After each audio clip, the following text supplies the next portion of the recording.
O desejado de todas as nações. Capítulo 12. A tentação. E Jesus, cheio do Espírito Santo, voltou do Jordão e foi levado pelo Espírito ao deserto. As palavras de Marcos são ainda mais significativas. Diz ele: E logo o Espírito o impeliu para o deserto. E ali esteve no deserto 40 dias, tentado por Satanás, e vivia entre as feras. E naqueles dias não comeu coisa alguma. Quando Jesus foi levado ao deserto para ser tentado, foi levado pelo Espírito de Deus. Não convidou a tentação. Foi para o deserto para estar sozinho, a fim de considerar sua missão e obra. Por jejum e oração, se devia fortalecer para a sangrenta vereda que lhe cumpria trilhar. Mas Satanás sabia que Jesus fora para o deserto e julgou ser essa a melhor ocasião de se lhe aproximar. Momentosos eram para o mundo os resultados em jogo no conflito entre o príncipe da luz e o líder do reino das trevas. Depois de tentar o homem e pecar, Satanás reclamou a terra como sua e intitulou-se príncipe deste mundo.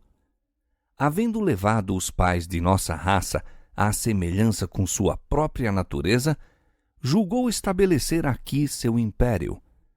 Declarou que os homens o haviam escolhido como seu soberano. Através de seu domínio sobre os homens, adquiriu o império sobre o mundo. Cristo viera para desmentir a pretensão de Satanás. Como filho do homem, o Salvador permaneceu leal a Deus. Assim se provaria que Satanás não havia adquirido inteiro domínio sobre a raça humana e que sua pretensão ao mundo era falsa. Todos quantos desejassem libertação de seu poder seriam postos em liberdade. O domínio perdido por Adão em consequência do pecado seria restaurado. Desde a declaração feita à serpente no Éden: porei inimizade entre ti e a mulher, e entre a sua semente e a tua semente, Gênesis 3,15. Satanás ficara sabendo que não manteria absoluto controle do mundo. Manifestava-se nos homens a operação de um poder que contrabalançaria seu domínio. Profundamente interessado, discernia nessas cerimônias um símbolo de comunhão entre a terra e o céu. Aplicou-se a interceptar essa comunhão. Desfigurou a Deus e deu falsa interpretação aos ritos que apontavam ao Salvador. Os homens foram levados a temer a Deus como um ser que se deleitasse na destruição deles. Os sacrifícios que deveriam haver revelado seu amor eram oferecidos apenas para lhe apaziguar a ira. Satanás excitava as más paixões dos homens a fim de firmar sobre eles o poder. Quando foi dada a palavra escrita de Deus, Satanás estudou as profecias concernentes ao advento do Salvador. De geração a geração, operou no intuito de cegar o povo para essas profecias, de modo a rejeitarem a Cristo em sua vinda. Por ocasião do nascimento de Jesus, Satanás compreendeu que viera alguém divinamente comissionado para lhe disputar o domínio. Tremeu ante a mensagem dos anjos que atestava a autoridade do recém-nascido rei. Satanás bem sabia a posição ocupada por Cristo no céu como o amado do Pai. Que o Filho de Deus viesse à terra como homem encheu-o de assombro e apreensão. Não podia penetrar o mistério desse grande sacrifício. Sua alma egoísta não compreendia tal amor pela iludida raça. A glória e a paz do céu e a alegria da comunhão com Deus não eram senão fracamente percebidas pelos homens. Mas bem as conhecia Lúcifer, o querubim cobridor. Desde que perdera o céu, estava decidido a vingar-se, levando outros a partilhar de sua queda. Isso faria ele, induzindo-os a desvalorizar as coisas celestiais e a pôr o coração nas terrestres. Não sem obstáculos, devia o comandante celestial conquistar a humanidade para seu reino. Desde criancinha em Belém, foi continuamente assaltado pelo maligno. A imagem de Deus era manifesta em Cristo e nos conselhos de Satanás se decidiu que fosse vencido. Não viera ainda ao mundo algum ser humano que escapasse ao poder do enganador. Foram-lhe soltas no encalço as forças da confederação do mal, empenhando-se contra ele no intuito de, se possível, vencê-lo. Quando do batismo de Cristo, Satanás achava-se entre os espectadores. Viu a glória do Pai cobrir o Filho. Ouviu a voz de Jeová testificando da divindade de Jesus. Desde o pecado de Adão, estivera a raça humana cortada da direta comunhão com Deus. A comunicação entre o céu e a terra fizera-se por meio de Cristo, mas agora que Jesus viera, em semelhança da carne do pecado, Romanos 8, 3. O próprio Pai falou. Dantes, comunicara-se com a humanidade por intermédio de Cristo. Fazia-o agora em Cristo. Satanás esperara que, devido ao aborrecimento de Deus pelo pecado, se daria eterna separação entre o céu e a terra. Era, no entanto, agora manifesto que a ligação entre Deus e o homem fora restaurada. Satanás viu que ou venceria ou seria vencido. Os resultados do conflito envolviam demasiado para ser ele confiado aos anjos confederados. Ele próprio devia dirigir em pessoa o conflito. Todas as forças da apostasia se puseram a postos contra o Filho de Deus. Cristo se tornou o alvo de todas as armas do inferno. Muitos há que não consideram esse conflito entre Cristo e Satanás como tendo relação especial com sua própria vida. Pouco interesse tem para eles. Mas essa luta repete-se nos domínios de cada coração. Ninguém abandona jamais as fileiras do mal para o serviço de Deus sem enfrentar os assaltos de Satanás.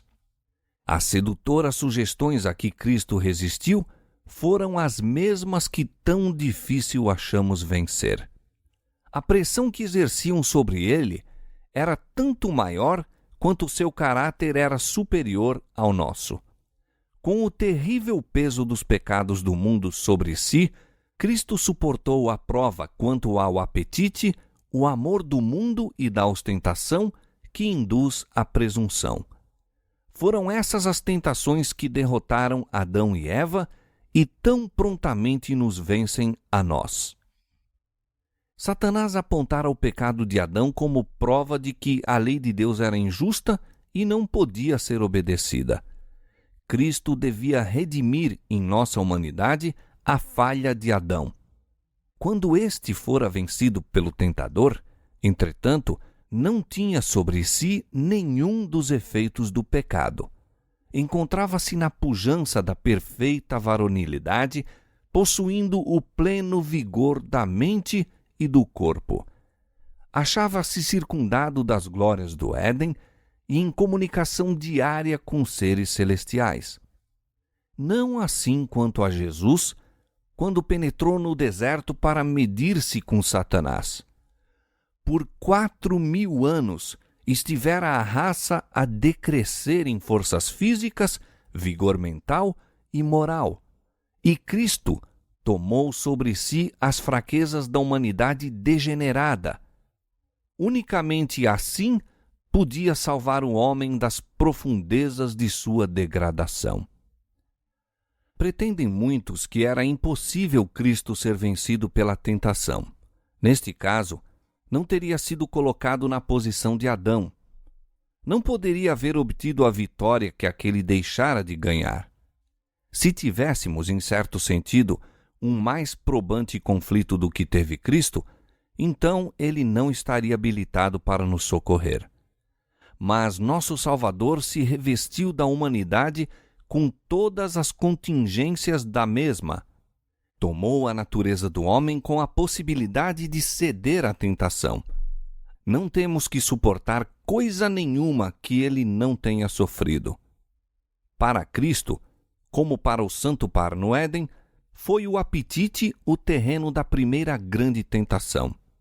Exatamente onde começara a ruína, deveria começar a obra de nossa redenção.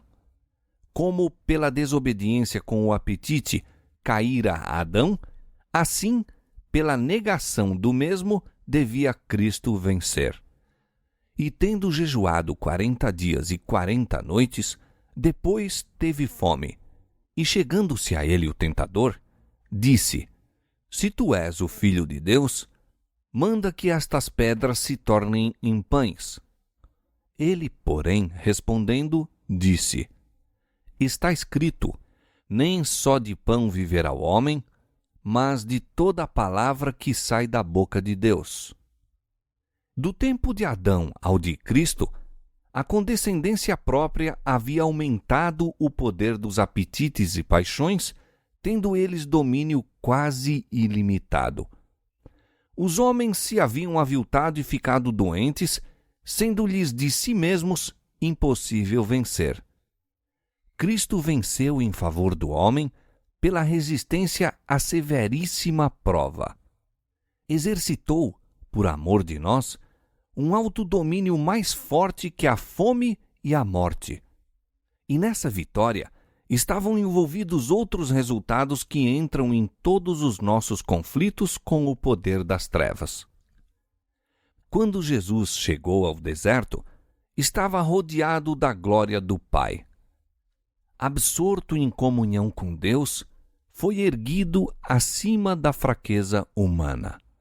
Mas a glória afastou-se e ele foi deixado a lutar com a tentação. Ela o apertava a todo instante. Sua natureza humana recuava do conflito que o aguardava. Durante 40 dias jejuou e orou.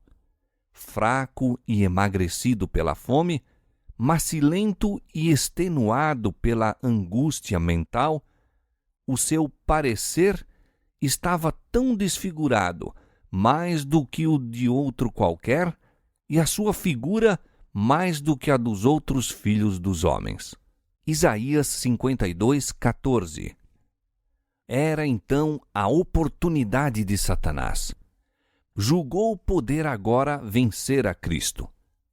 Eis que foi ter com o Salvador, como em resposta às suas orações, disfarçado num anjo do céu. Pretendia ter uma missão de Deus, declarar que o jejum de Jesus chegara ao termo. Como Deus enviara um anjo para deter a mão de Abraão de oferecer Isaque, assim, satisfeito com a prontidão de Cristo para entrar na sangrenta vereda, o Pai mandara um anjo para o libertar. Era essa a mensagem trazida a Jesus. O Salvador desfalecia de fome, ambicionava o alimento quando Satanás o assaltou de repente. Apontando para as pedras que juncavam o deserto e tinham a aparência de pães, disse o tentador: Se tu és o Filho de Deus, manda que estas pedras se tornem em pães.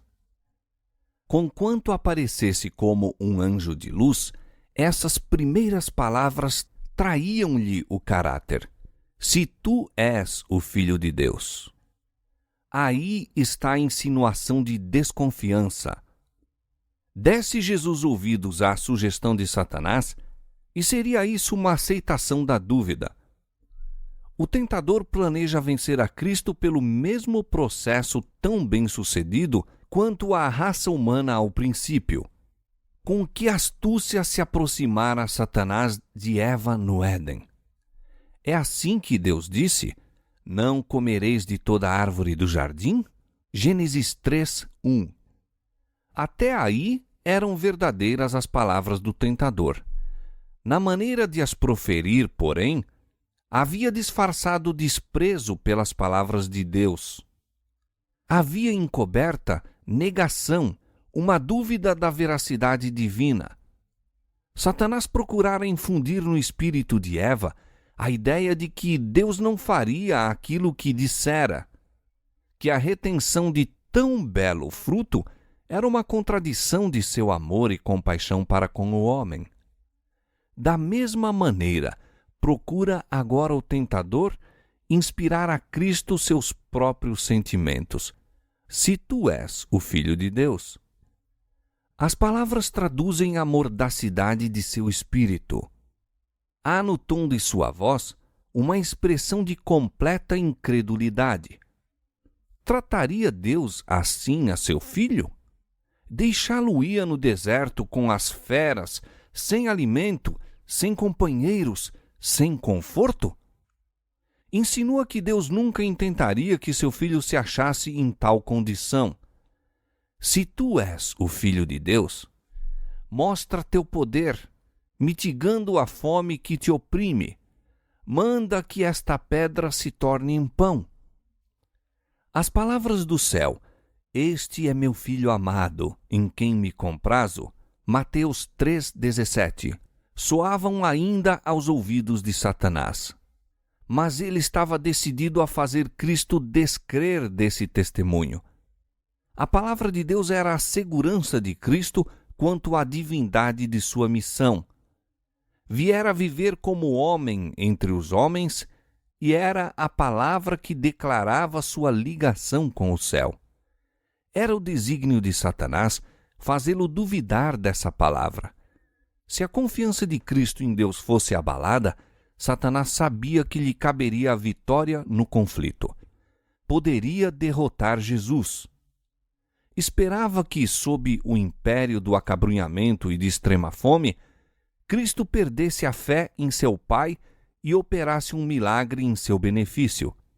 Houvesse ele feito isso, e ter-se-ia frustrado o plano da salvação. Quando o Filho de Deus e Satanás, pela primeira vez, se defrontaram em conflito, era Cristo o comandante das hostes celestiais, e Satanás, o cabeça da rebelião no céu, fora dali expulso. Agora, dir-se-ia haverem-se invertido as condições e o adversário explorou o mais possível sua suposta vantagem. Um dos mais poderosos anjos, disse ele, fora banido do céu.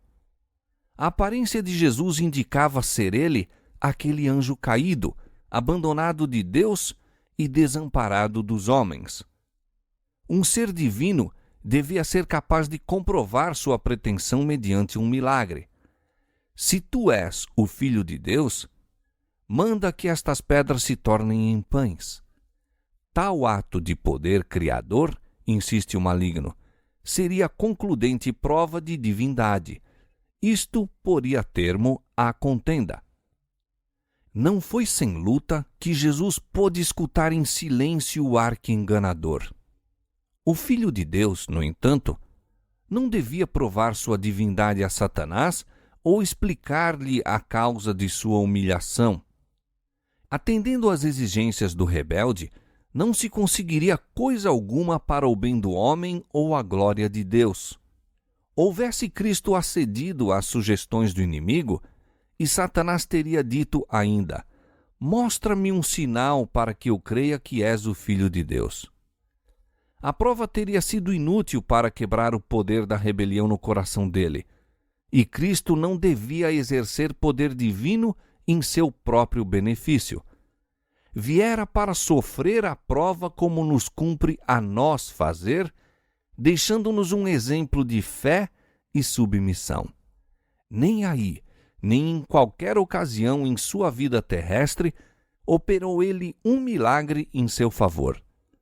Suas maravilhosas obras foram todas para o bem dos outros.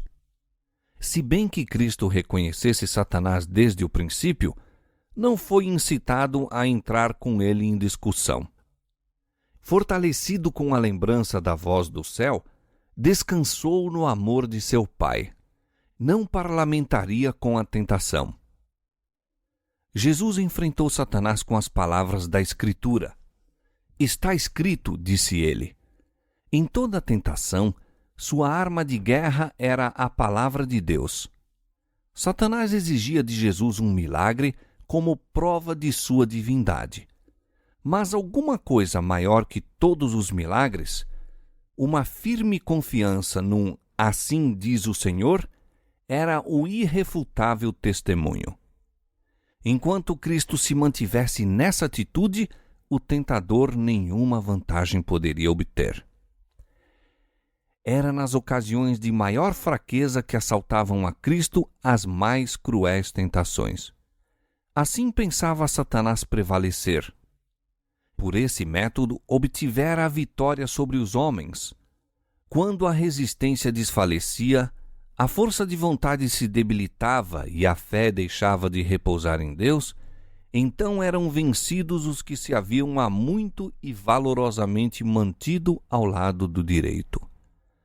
Moisés achava-se fatigado pelos 40 anos da peregrinação de Israel, quando, por um momento, sua fé deixou de se apoiar no infinito poder.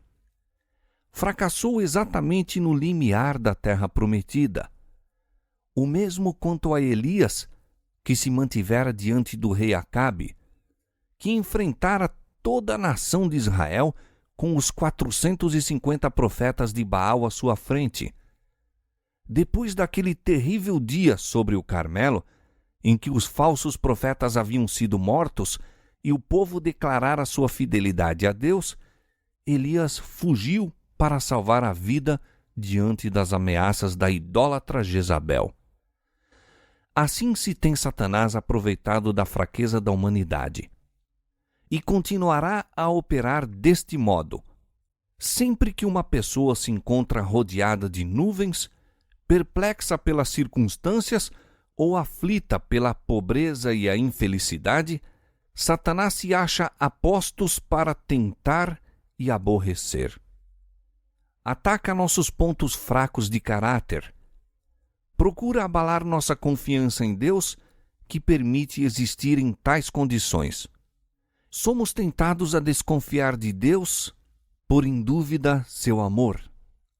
Frequentemente o tentador vem a nós, como foi a Cristo, apresentando nossas fraquezas e enfermidades. Espera desanimar-nos a alma e romper nossa ligação com Deus. Então está seguro de sua presa. Se o enfrentássemos como Jesus fez, haveríamos de escapar a muita derrota. Parlamentando com o inimigo, damos-lhe vantagem. Quando Cristo disse ao tentador, nem só de pão viverá o homem, mas de toda palavra que sai da boca de Deus, repetiu as mesmas palavras que, mais de 1400 anos atrás, ele dissera a Israel. O Senhor teu Deus te guiou no deserto estes 40 anos, e te humilhou, e te deixou ter fome, e te sustentou com o maná que tu não conheceste, nem teus pais o conheceram, para te dar a entender que o homem não viverá só de pão, mas de tudo o que sai da boca do Senhor viverá o homem. Deuteronômio capítulo 8, versos 2 e 3. No deserto, quando falharam todos os meios de subsistência, Deus enviou a seu povo maná do céu, e foi-lhe dada suficiente e constante provisão. Essa providência visava ensinar-lhes que, enquanto confiassem em Deus e andassem em seus caminhos, Ele os não abandonaria. O Salvador pôs agora em prática a lição que dera a Israel. Pela palavra de Deus fora prestado socorro às hostes hebraicas, e pela palavra seria a ele concedido a Jesus. Ele aguardava o tempo designado por Deus para o socorrer. Achava-se no deserto em obediência a Deus e não obteria alimento por seguir as sugestões de Satanás. Em presença do expectante universo, testificou ele ser menor desgraça sofrer, seja o que for, do que afastar-se de qualquer modo da vontade de Deus. Nem só de pão viverá o homem, mas de toda palavra que sai da boca de Deus. Muitas vezes, o seguidor de Cristo é colocado em situação em que não lhe é possível servir a Deus e continuar seus empreendimentos mundanos. Talvez pareça que a obediência a qualquer claro reclamo da parte de Deus o privará dos meios de subsistência. Satanás quer fazê-lo crer que deve sacrificar as convicções de sua consciência. Mas a única coisa no mundo em que podemos repousar é a palavra de Deus. Buscai primeiro o reino de Deus e a sua justiça, e todas as outras coisas vos serão acrescentadas. Mateus 6,33. Mesmo nesta vida, não nos é proveitoso apartar-nos da vontade de nosso Pai no céu. Quando aprendemos o poder de sua palavra, não seguiremos as sugestões de Satanás para obter alimento ou salvar a vida. Nossa única preocupação será: qual é o mandamento de Deus? Qual sua promessa? Sabendo disso, obedeceremos ao primeiro e confiaremos na segunda. Na última grande batalha do conflito com Satanás, os que são leais a Deus hão de ser privados de todo o apoio terreno. Por se recusarem a violar-lhe a lei em obediência a poderes terrestres, ser-lhes-á proibido comprar ou vender. Será afinal decretada a morte deles. Ver Apocalipse capítulo 13, verso 11 a 17.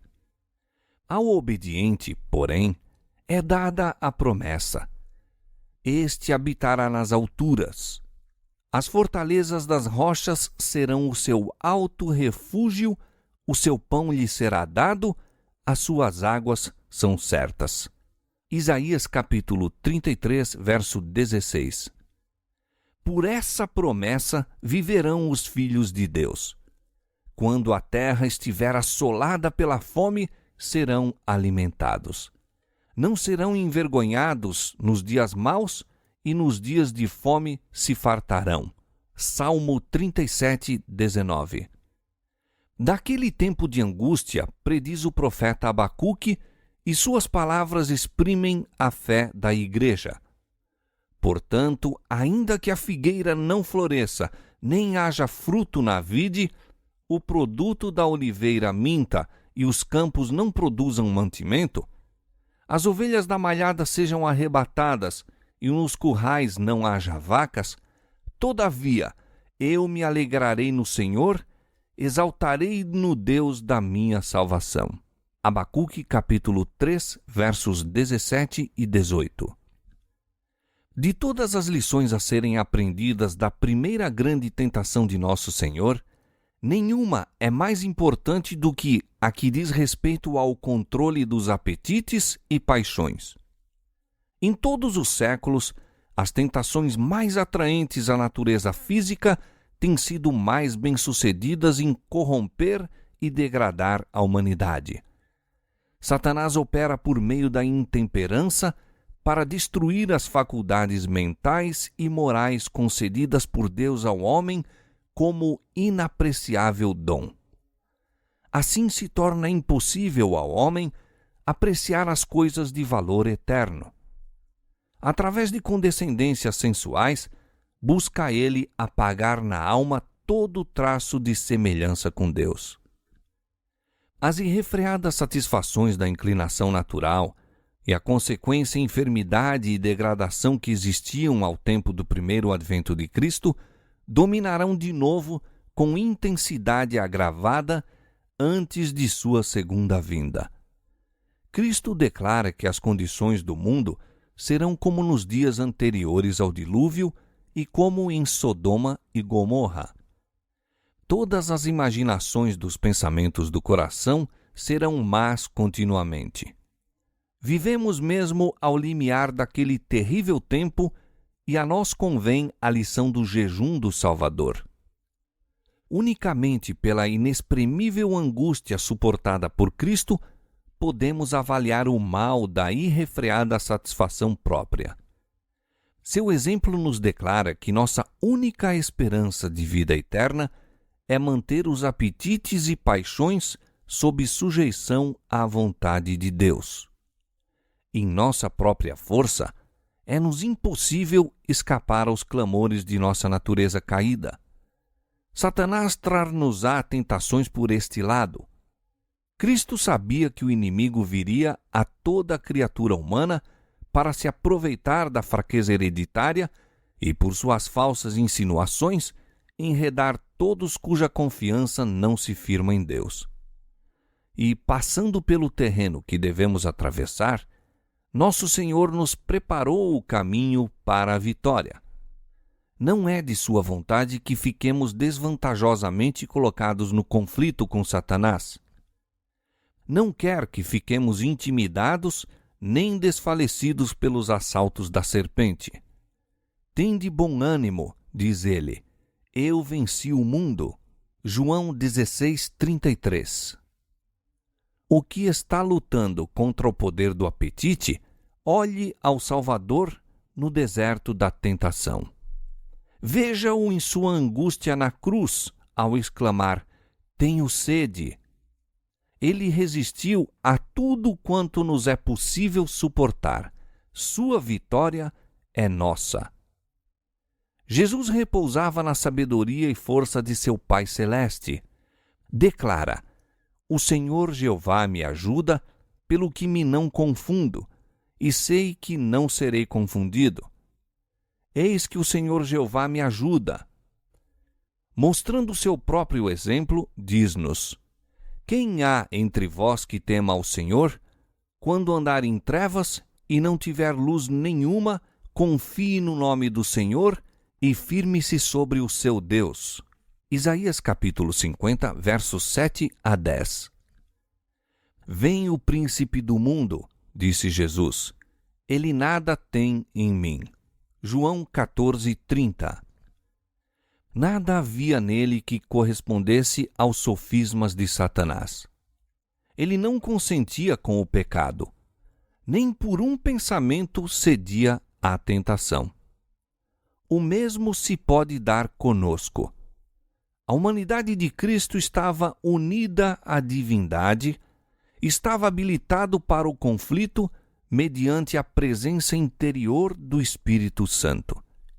E veio para nos tornar participantes da natureza divina. Enquanto a ele estivermos ligados pela fé, o pecado não mais terá domínio sobre nós. Deus nos toma a mão da fé e a leva a apoderar-se firmemente da divindade de Cristo, a fim de atingirmos a perfeição de caráter. E a maneira por que isso se realiza, Cristo nos-la mostrou. Por que meio venceu no conflito contra Satanás? Pela palavra de Deus. Unicamente pela palavra pôde resistir à tentação. Está escrito, dizia, e são-nos dadas grandíssimas e preciosas promessas para que por ela fiqueis participantes da natureza divina, havendo escapado da corrupção que pela concupiscência há no mundo. 2 Pedro 1:4. Toda a promessa da palavra de Deus nos pertence. De tudo que sai da boca de Deus, havemos de viver. Quando assaltados pela tentação, não olheis as circunstâncias ou a fraqueza do próprio eu, mas ao poder da palavra. Pertence-vos toda a sua força. Escondi a palavra no meu coração, diz o salmista, para eu não pecar contra ti. Pela palavra dos teus lábios me guardei das veredas do destruidor. Salmo 119, versos 11 e Salmo 17, verso 4.